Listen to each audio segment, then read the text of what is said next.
Have you ever found yourself just completely captivated by a view, a stunning landscape maybe? Or lost in a piece of music? Hmm. Or maybe just looking at something really well designed, an object, and you feel this immediate pleasure and an unspoken agreement that, yeah, that is beautiful. Right, that immediate hit. Or maybe the opposite, standing before something huge and powerful like a massive storm or mountains, feeling kind of small but also exhilarated. That sense of awe, yeah. What about just looking at nature, the way things seem designed almost? Like Yeah. how incredibly complex an organism is, every part working together. It seems purposeful, doesn't it? Exactly. Well, today we're diving deep into one of philosophy's most, I think, profound and elegant attempts to get grips with these exact feelings. Immanuel Kant's critique of the power of judgment. And it's really not just about art or, pretty things. No, not at all. It's about how our minds actually engage with the world, to Mhm. what these very basic, often universal feelings tell us about ourselves and maybe even nature itself. Yeah, and it's crucial to see where this fits in Kant's whole system. This work from 1790, it's the capstone, really. It completes his huge philosophical trilogy. Right, so you've got the critique of pure reason first. That was all about how we know things, our theoretical understanding, the laws of nature as we perceive them. Exactly, how our minds structure experience. Then came the critique of practical reason. Which is about morality, ethics. Precisely. Moral philosophy, the laws of freedom, what we ought to do, our will. So you have understanding nature on one side and moral freedom on the other. Big gap. A huge gap. And that's where this third critique, the critique of the power of judgment, comes in. It tries to bridge that chasm. How does the realm of nature, seemingly governed by necessity, connect with the realm of human freedom, governed by morality? How do we, as beings who are part of nature but also make free moral choices, live in one coherent world? That's the million-dollar question Kant is tackling. He's looking for the mediating link, the unifying principle. So for you listening, what's our mission today? We're going to try and unpack Kant's pretty intricate system here. We want to get a real handle on the unique role of this power of judgment. And explore his detailed analyses of the beautiful, the sublime. And that fascinating idea of purpose or teleology in nature. We think you'll find that these ideas aren't just abstract philosophical pints. They're actually key to understanding the human mind, its structure, and maybe our place in the bigger picture. Yeah, get ready for some potentially aha moments, because this is where Kant really starts pulling it all together. It gets really interesting. Okay, so to really get the third critique, we need to understand Kant's basic map of the mind first. He laid out this foundational framework, didn't he? These three core faculties. That's right. 3 fundamental abilities or faculties of the mind. And crucially, he argued each has its own a priori principles. Principles that aren't learned from experience, but actually shape experience itself. So they're like the mind's operating system, built-in rules. Kinda, yeah. So first up is the faculty of cognition. This is tied mainly to the understanding. And this is the territory of the first critique, pure reason. Exactly. Its a priori principles were laid out there. Kant says this faculty is legislative for nature, which sounds grand, but it means our mind actively imposes rules like causality, space, time, onto the sensory data we receive. So we don't just passively see the world, we actively structure it to make sense of it. Precisely. Without those rules, it'd just be chaos. This faculty gives us objective knowledge about the natural world, how things work. Okay, faculty 1, cognition, understanding. What's next? The faculty of desire. Kant links this mainly to reason, but specifically reason in its practical use. And that's the critique of practical reason, the moral stuff. You got it. The principles here are all about morality. This faculty is legislative for freedom. It's about the moral law, determining what we ought to do, our duties, independent of our inclinations or what might happen.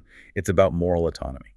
Okay, so understanding for nature, reason for freedom, that gap is still looking pretty wide. And that brings us right here to the heart of this deep dive. Kant suspected there had to be a third intermediate faculty, a bridge. The faculty of feeling pleasure and displeasure. Yes, linked directly to the power of judgment.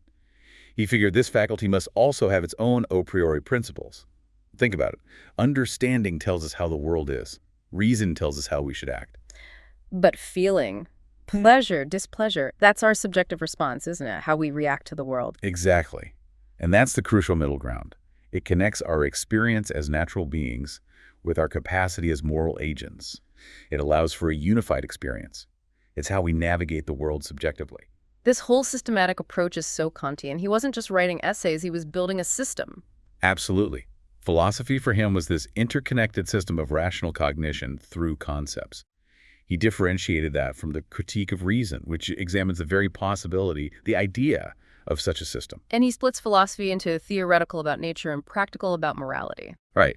And this third critique is his quest to find the unique principle for this middle faculty, the feeling of pleasure and displeasure to complete the structure. Now, you mentioned practical reason earlier. Kant makes a really specific point about what counts as truly practical, doesn't he? It's not just about doing stuff. Exactly. This is a key clarification. Lots of everyday rules seem practical political strategies, health advice, engineering principles. Things you do. Right. But Kant says these are mostly just applications of theoretical cognition. They're about how to produce an effect in the world based on our understanding of natural laws. So they derive their content from the theory of nature, even if it involves us choosing to act. Yes, even our voluntary actions, viewed purely naturalistically, have causes. He'd say something like practical geometry. As a separate kind of philosophy is absurd. It's just applied theoretical geometry. You're using the rules, not making new fundamental ones. Precisely. For Kant, only propositions that give the law to freedom. The moral laws guiding ethical choice are truly practical, in the sense that it requires a distinct, practical philosophy. So it's about moral economy, not just technical skill. Exactly. The distinction is in the content, the source of the law, not just the form of do this. It's about self-legislation of the will. This meticulous separation is classic Kant, setting the stage for how judgment fits in. Okay, so let's get into this power of judgment as the bridge. We've got nature governed by understanding and freedom governed by reason. How does judgment connect them? It's the mediator. Since understanding gives laws to nature and reason gives laws to freedom, Kant looked to judgment to find its own special a priori principles that could link the sensible world with the intelligible moral world. And this leads to a really vital distinction he makes within judgment itself. Yes, absolutely crucial for the whole third critique. Yeah. The difference between determining judgment and reflecting judgment. Okay, break that down. Determining judgment. Determining judgment is when you already have the universal rule, the general principle. Your job is just to subsume the particular case under it, to apply the known rule. Like the gravity example. We know the law, we see the apple fall, we apply the law. Exactly. The understanding provides the law, judgment just applies it. It's determinate. Like a judge applying an existing law to a specific case. Got it. So what about reflecting judgment? That sounds like the more active one. It is. With reflecting judgment, you only have the particular case, the specific observation or feeling. And your task is to find the universal rule or principle for it. Ah, so it's the reverse process. You're searching for the pattern, the law. Precisely.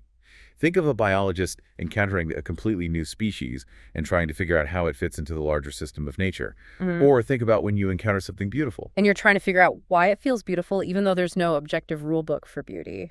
Exactly that. This mode of judgment isn't about gaining objective knowledge of the object. It's more about our subjective experience, our mind's drive to find order and meaning, especially when faced with the sheer variety of nature's laws or the particularity of aesthetic feeling. And this need to find order, especially in nature, leads to another big Kantian idea, doesn't it? This formal purposiveness. Yes, the formal purposiveness of nature.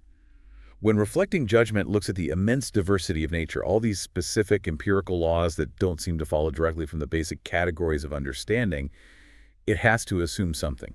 Assume what? It has to presuppose that nature is organized in a way that's suitable for our understanding, that there's a discoverable system, a coherence, a formal purposiveness. But this isn't something we can prove about nature itself. No, it's not an objective property of nature. It's a necessary assumption for our minds.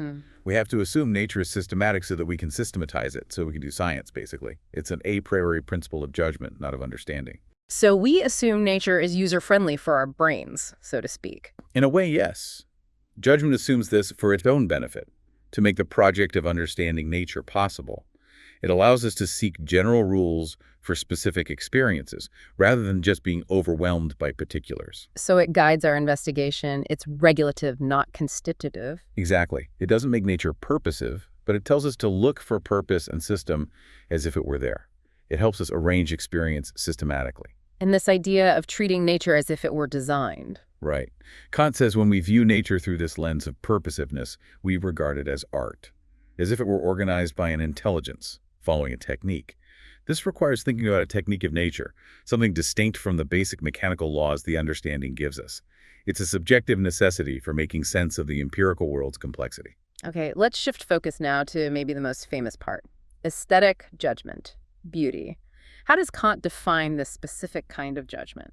Right, so an aesthetic judgment, unlike a scientific one, isn't about determining objective properties of the object. It's about the subject you and your feeling of pleasure or displeasure. It's about my reaction. Yes, it focuses on the relationship between your imagination and your understanding, but subjectively. It's a judgment of reflection, meaning you reflect on the representation, and then the feeling of pleasure arises. And the absolutely central claim here is about interest. Yes, the satisfaction in a judgment of taste, judging something as beautiful, is without any interest. This is huge. What does he mean by interest exactly? Is it just about wanting something? Interest is the satisfaction we connect with the representation of an object's existence. Do you care if it exists? Does its existence benefit you or someone else? Do you want to own it, consume it, use it? So if I say that sunset is beautiful, I'm not thinking about whether its existence warms me or helps crops grow. According to Kant, if it's a pure judgment of taste, no. You're judging it in mere contemplation, detached from any desire for its existence or any concept of its purpose. You're appreciating the form itself. That feels quite demanding to be completely disinterested. It is. It challenges us to step back from our usual self-interested way of engaging with things. It carves out a space for pure appreciation. So to make this clearer, he distinguishes beauty from two other kinds of pleasure, right? The agreeable and the good. Exactly. This is fundamental. First, the agreeable. That's just what feels nice, sensations. Pretty much. It pleases the senses and sensation. And crucially, it's always tied to interest. Think of the pleasure of eating delicious food when you're hungry. Satisfies a need, an inclination. Right. Kant uses the example of the green color of a meadow being agreeable. It's a pleasant sensation, linked to our inclination perhaps towards restfulness or nature. But it's private. I can't demand you find the same things agreeable. My liking for sweets is just my liking. Okay, so that's the agreeable. What about the good? The good pleases through reason alone, via a concept. And this also always involves an interest because it relates to an end or purpose, and thus to our will. So something is good for something, like a tool. Yes, that's good for something useful. Or it can be good in itself, like a moral action, which aligns with the concept of duty dictated by reason. In both cases, there's a concept defining why it's good, and an interest in achieving or possessing that good. So agreeable is sensory pleasure with interest. Good is rational pleasure via concept, also with interest. And the beautiful stands apart. It pleases without a concept defining why it's beautiful in an objective sense and without any interest in its existence. It's not mere sensation, not conceptual determination. It's this unique taste of reflection. And this is why it can claim universal validity, unlike the agreeable. That's the claim. Because it's supposedly based on a universally shared way our faculties interact, not on private sensations or specific concepts of purpose. This leads him to say that pure judgments of taste have to be about the form, right? Not just colors or emotions. Exactly. Any interest, any sensory charm, or any strong emotion actually spoils the purity of the judgment of taste. Yeah. It takes away its impartiality. He calls taste barbaric if it needs those things. He does. A bit harsh, maybe. But his point is that a pure judgment of taste focuses solely on the purposiveness of the form. In painting, for instance, it's the drawing, the composition, the structure that's essential for pure beauty. Not the nice colors. Colors, he says, belong to charm. They can make the form more vivid, easier to grasp, they can enliven the experience, but they're secondary to the formal arrangement, which engages the free play of imagination and understanding. The core beauty lies in that formal structure. Okay, so form is key. Now, Kant makes another distinction here between a normal idea and an ideal of beauty. What's that about? Good question. The normal idea is basically an average. Think about seeing thousands of faces. Your mind unconsciously creates a sort of composite image, an average face for that species. A statistical mean, almost. Exactly. It represents correctness or regularity, the baseline. A perfectly average, symmetrical face might be technically correct, but Kant says it often says nothing. It lacks character. It's a condition for beauty, perhaps, but not beauty itself. So what's the ideal of beauty, then? This, Kant argues, can only really be found in the human figure. Why? because it involves the expression of the moral. Ah, connecting beauty back to morality again. Yes. The ideal of beauty is the venerable manifestation of inner moral ideas, things like goodness, purity, strength of soul. It's a combination of pure ideas from reason, moral concepts, with the power of imagination. So it's beauty that expresses inner virtue. That's the idea. And this kind of beauty, expressing the moral ideal, can actually evoke great interest, but the aesthetic judgment itself remains disinterested. Our pleasure is in the beautiful expression of the moral idea, not in possessing the person or expecting a benefit. It appeals universally because morality itself aims at universality. This universality claim is interesting. He talks about a special kind of necessity, exemplary necessity. Yes, the necessity involved in saying this is beautiful isn't theoretical, like 2 + 2 = 4. You can't prove beauty logically. And it's not practical, like you must do this moral duty. Right, it's exemplary. We Right. judge something as beautiful, and we expect everyone else to agree, as if their agreement were dictated by a universal standard inherent in humanity. We're presupposing that everyone's mental faculties, their imagination and understanding work in roughly the same way when confronted with this form. Exactly. We don't know they will agree, but we demand or expect their agreement based on this assumed shared cognitive structure. It's a demand grounded in the hope of universal communicability. And this leads to that idea of a universal voice and the sensus communis. Right. The judgment of taste postulates this universal voice. Doesn't prove everyone agrees, but it ascribes agreement, expects it. This universal voice is an ideal, really. And the sensus communis, the communal sense. It's the underlying faculty that makes this possible. It's a way of judging that considers, in reflection, everyone else's perspective. You try to step outside your purely private, subjective conditions and adopt a more universal standpoint. So it promotes broad-mindedness, thinking beyond just yourself. Yes, it's inherently social, which connects to his next point. That beauty plays a role in society and civilization. Definitely. While the judgment itself is disinterested, beauty does interest us empirically in society. We are social creatures. Taste becomes a way to communicate our feelings to others, fostering sociability. Like wanting to share a beautiful song or view with someone. Exactly. Kant says someone alone on a desert island wouldn't bother adorning themselves or their hut. It's in society that we seek to share pleasure, to find common ground in feeling.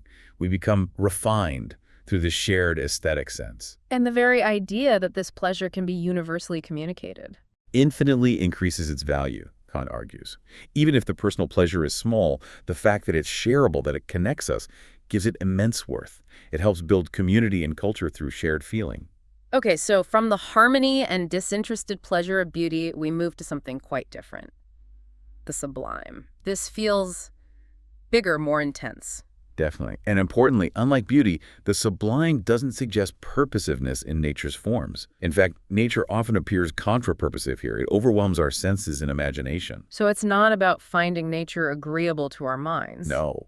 Instead, the experience of the sublime is about using these overwhelming intuitions of nature to feel a purposiveness entirely independent of nature, a purposiveness within ourselves. How does that work? Well, Kant often finds the sublime in nature's chaos, its wildest and most unruly disorder and devastation, as long as it shows magnitude and might.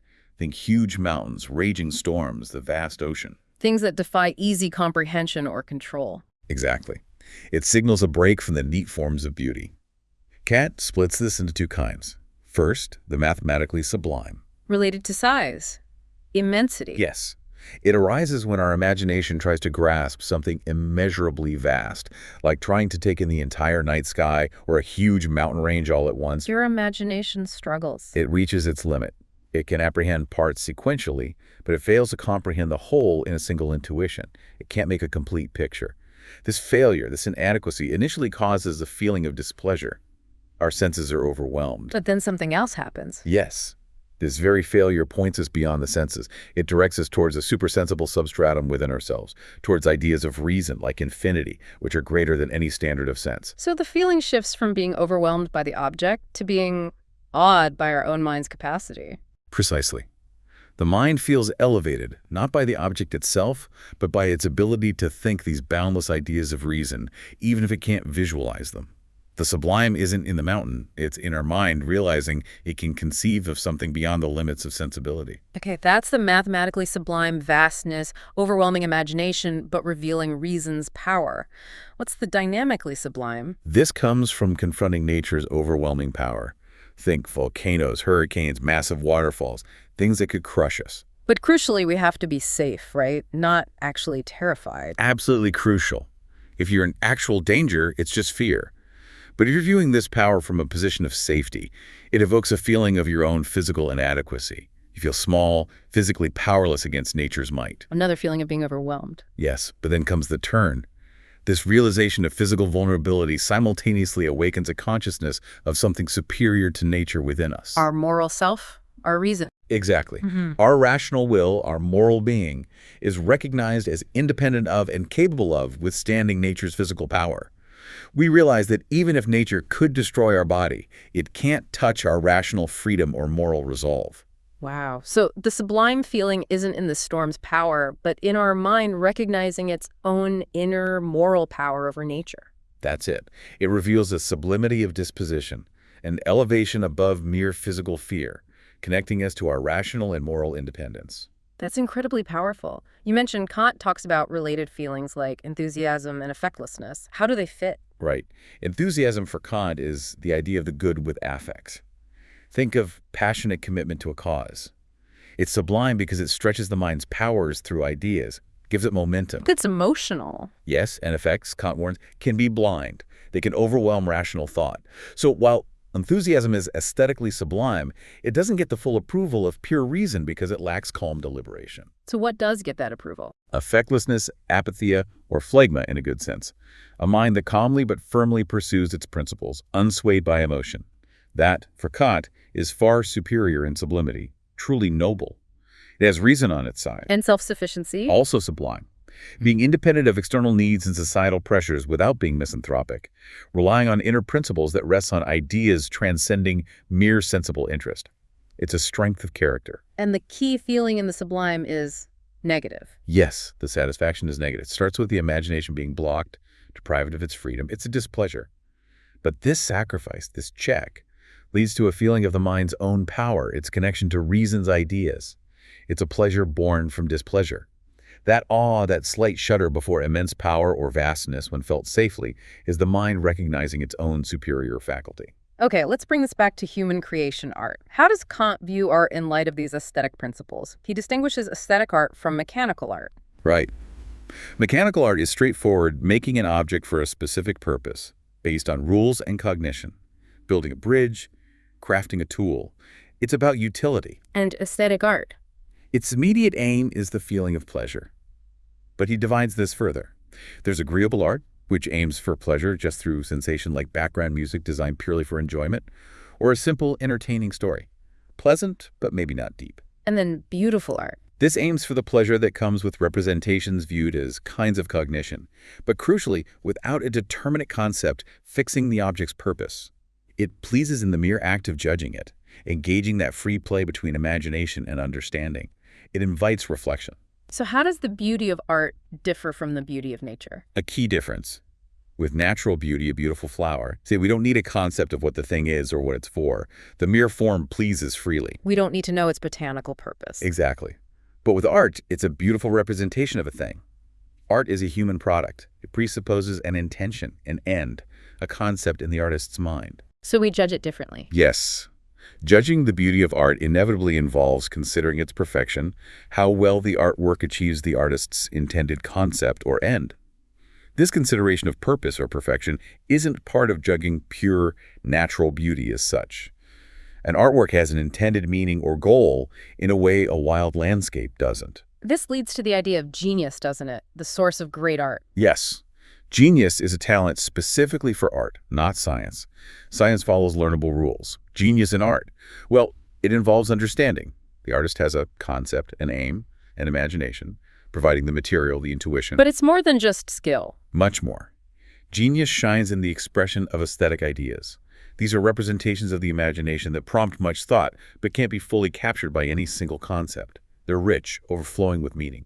And the genius finds a way to present these ideas. Yes, and crucially, the imagination does this freely, not bound by rigid rules, yet still purposively for presenting the underlying concept. Kant calls it an unsought and unintentional subjective purposiveness, this magical, free harmony between imagination and understanding. It can't be taught. No, it's a gift of nature.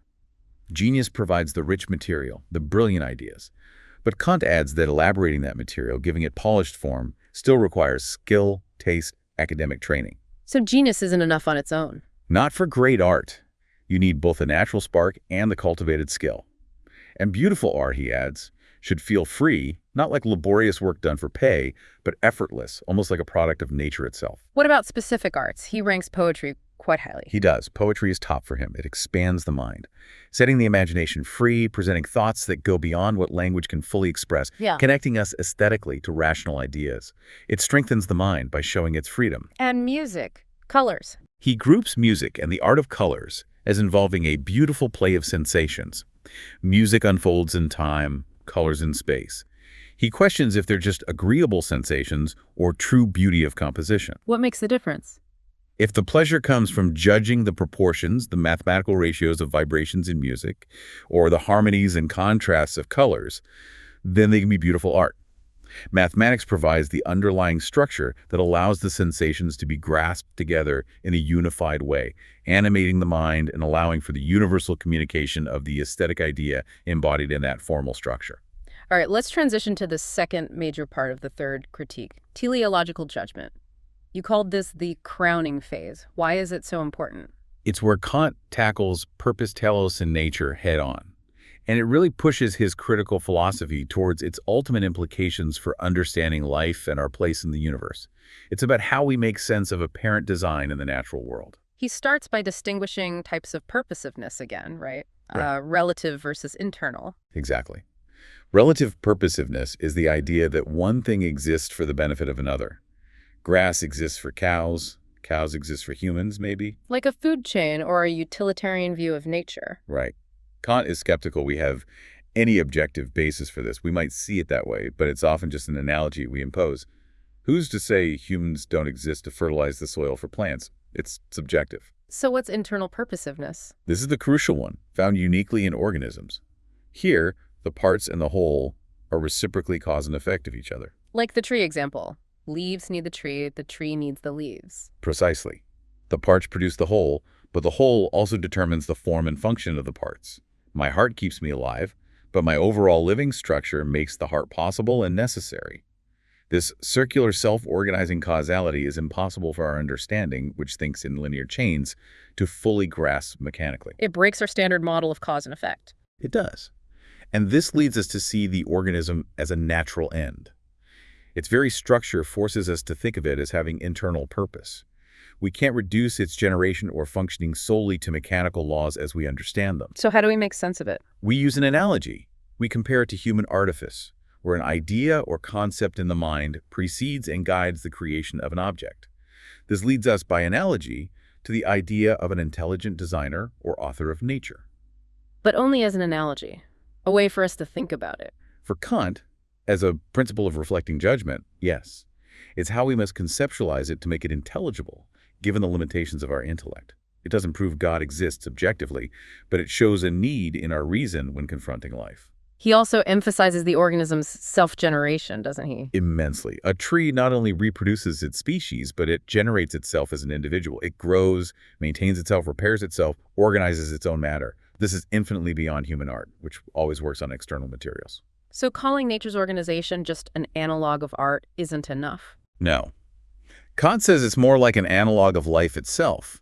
This self-organization is deeper than external design. So what does this mean for scientific explanation? Does teleology replace mechanics? No, absolutely not. This is key. Kant insists we must always seek mechanical explanations for everything in nature. That's the job of science.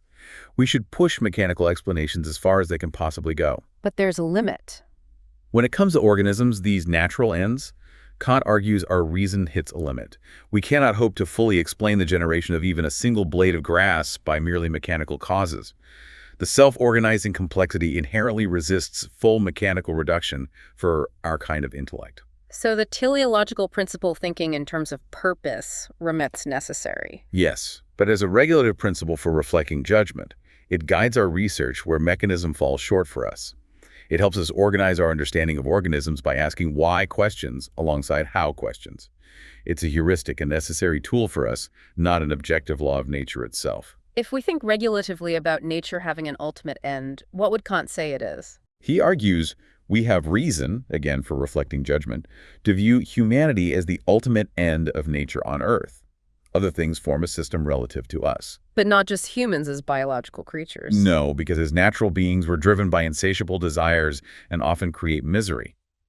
Nature doesn't seem set up just to make us happy in a simple natural sense. So it's humanity as As a moral being. That's the crucial condition. The final end of creation isn't just human happiness, but happiness achieved in proportion to virtue, the highest good. connecting back to the moral law again. Always. Our vocation, our ultimate purpose, is to be nature's end.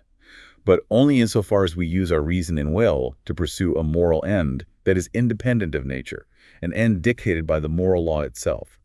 Purpose finds its ultimate meaning not in nature, but in morality. This naturally leads into Kant's moral argument for God's existence, doesn't it? Connecting morality, purpose, and the supersensible. Yes, building directly on that idea of the highest good as the final end. But first, Kant is adamant. Theoretical proofs of God or an immortal soul are absolutely impossible. Why? Because they're beyond experience. Exactly. Our theoretical knowledge is limited to possible experience, and God, by definition, transcends that. We don't have the data, the intuition, to prove God's existence like a scientific fact. But practical reason needs something. Yes. While physical teleology, looking at organisms, might suggest an intelligent designer to our reflecting judgment, it's moral teleology that provides the truly compelling reason to postulate God, specifically for our practical reason, for the sake of acting morally. How does that work? The highest good argument. Right. The moral law commands us to strive for the highest good. Perfect virtue combined with happiness proportional to that virtue. It's the ultimate synthesis of morality and happiness. But we can't achieve that on our own, or guarantee it through nature. It seems impossible. We can strive for virtue, but we can't ensure the world will reward us with proportionate happiness. Nature seems indifferent, or even hostile to morality sometimes. So there's a mismatch between what morality demands and what the world seems to offer. Precisely. This feeling of incapacity, combined with the absolute command of moral law to pursue this highest good anyway, creates a practical need. We must postulate an intelligent and moral world cause God who can ensure that the highest good is ultimately possible. So it's a postulate of practical reason, something we assume to make moral action meaningful. Exactly. It's not the theoretical proof of God's existence.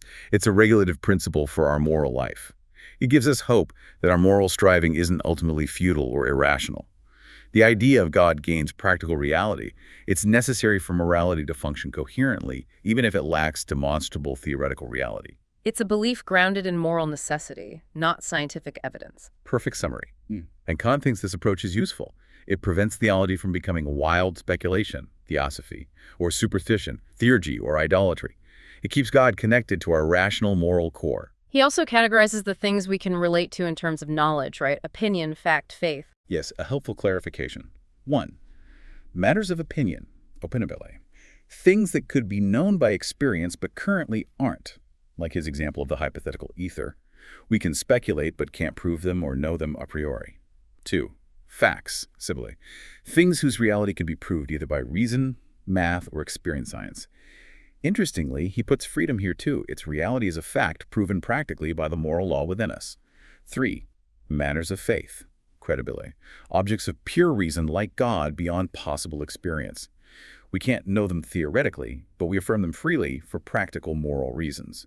They aren't articles of faith you can be forced to believe as objective truth. This leads to ethico-theology. What's that? It's the idea that morality doesn't need theology to establish its laws. Reason does that itself, but the final purpose morality sets for us, the highest good, does require theology to be conceivable as attainable. But he rejects theological ethics, where God dictates the moral rules. Absolutely.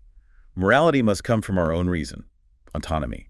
And theological physics, seeing natural laws as divine commands, is also out. Science explains nature mechanically.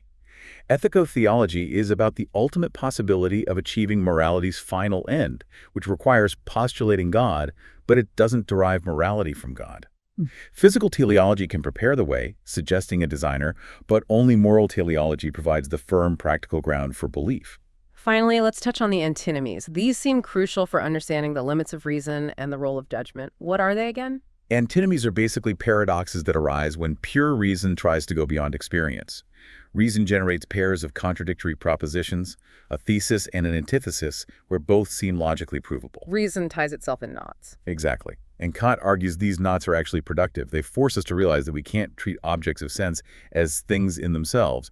We have to see them as appearances that point towards an underlying intelligible substratum, which we can't directly know. And there are antinomies related to understanding judgment and reason itself. Yes, corresponding to the faculties. We're focused here on the ones involving judgment. First, the antinomy of taste. The paradox of beauty. Right. Thesis. Judgments of taste claim universal validity. This is beautiful, and everyone should agree. It acts like an objective judgment. Antithesis.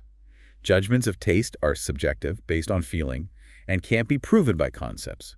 Beauty is in the eye of the beholder. How can it be both universal and subjective? Kant's resolution.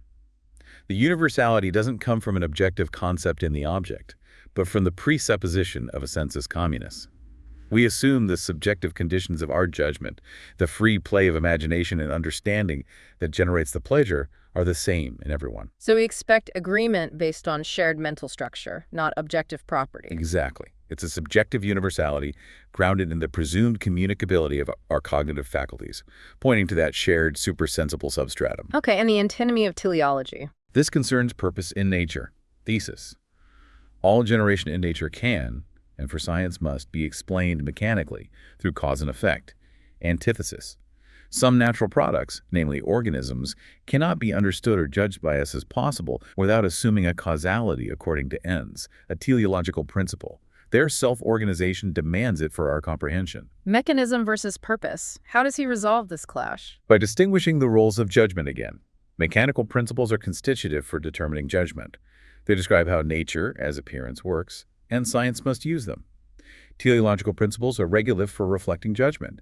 They describe how we must think about organisms to make sense of them, given our intellectual limits. So they're not contradictory principles of nature itself. No, they apply to different ways we judge nature.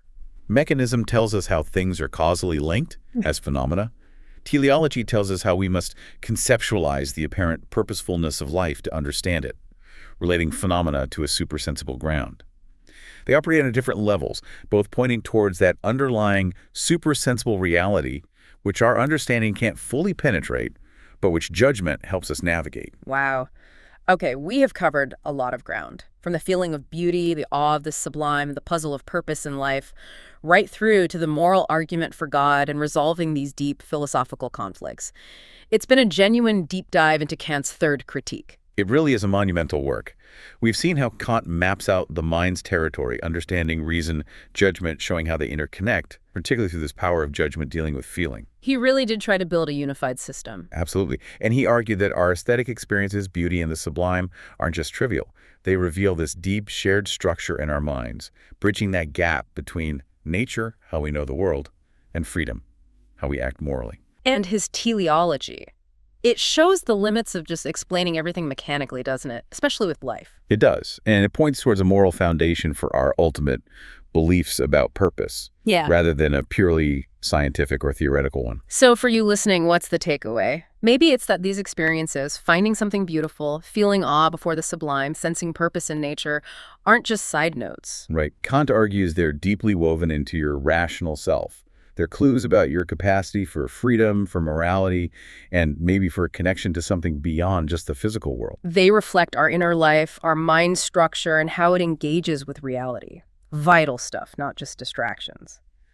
Okay, so let's leave you with the final thought to chew on. If Kant is right, if our deepest experiences of beauty and purpose actually reflect our own inner rational and moral capacities and point towards this supersensible dimension beyond our direct grasp. How does that change how you look at things, how you engage with art, or walk through nature, or even think about your own moral choices day to day? Yeah.